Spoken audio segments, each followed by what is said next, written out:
Rachel, and today I'm going to show you Diigo, which is an online bookmarking and annotating tool that's going to totally change the way that your students do research online.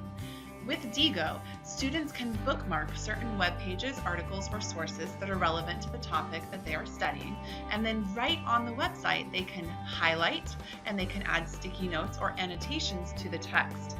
When you create a class group and student accounts, students will then be able to share their web pages, their annotations, and their notes with their teacher and their classmates, and students can collaborate on annotating and discussing the same web page.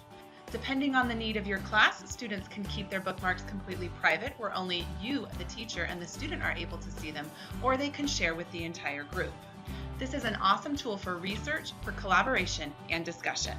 In this tutorial, I'm going to show you just a few aspects of Diigo and also some tips on how to get your teacher account set up.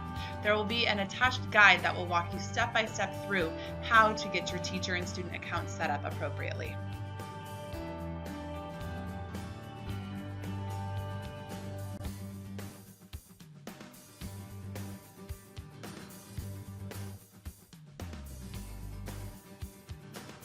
In order to annotate and highlight, the students need to get the Diigolet bookmarklet. To get the Diigolet extension, they can simply Google search for Diigolet or go to diigo.com/tools/Diigolet. And all they have to do in the Chrome browser is click on this title and drag it up to their bookmarks bar, and Diigolet is now up there. All they have to do is click on Diigolet and it's going to launch a bunch of tools.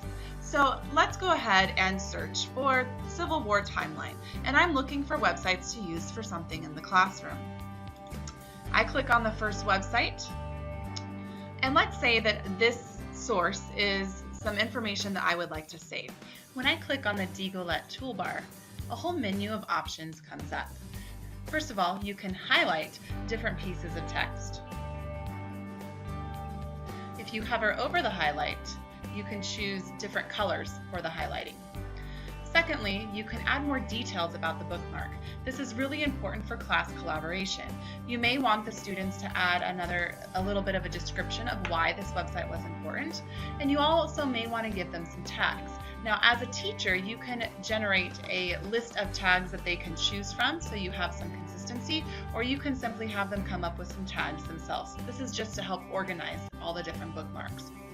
If they would like this to just be a private bookmark between the student and the teacher, then they will not share to a group. However, if they do want to share to the class group, they will choose the drop down and they will pick the class group that they want to share it with. They can also do this at a later point. You'll notice what happens when I select this group is it says share my existing annotations. That means any annotations that I previously had made will now be shared with the group.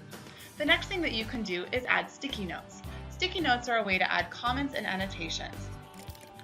Once you share this bookmark with a group, you can still choose to keep your sticky notes either private or to share your sticky notes with the entire group. When you post the sticky note, you can then drag it to wherever you would like the sticky note to be. You can also add sticky notes directly to highlighted text, and that sticky note will be stuck to the highlighted text. This one I'll share with the group. To get to your Diigo library, you will simply go up to the toolbar to Diigo and click on My Library. The library shows any bookmarks that you have personally created, along with all of the highlights and sticky notes that you have made. If you go up here to My Groups and click on the class group, you will then see all of the content that has been shared with the entire group. On this page, you can comment on different sources, you can like the sources, and you can see what your classmates have highlighted and what comments they have written that they have decided to share with the group.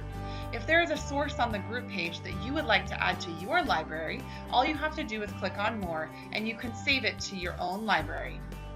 Another awesome thing is that students can collaborate on highlights and annotation. If you open up an item from your group library, you can see what web pages your classmates bookmarked. If you click on the Diigolet toolbar, all of their highlights and their sticky notes will come up. You can add your own highlights and your own sticky notes to add on to what your classmates have already done. This is just the very beginning of the awesome things that you can do with Diigo in your classroom. So get your teacher account set up your student accounts, and then start having them bookmark, highlight, sticky note, and annotate the web pages that will be useful in different areas of your class. Make sure that students know the awesome collaborative features that are available to them as they continue to research and learn.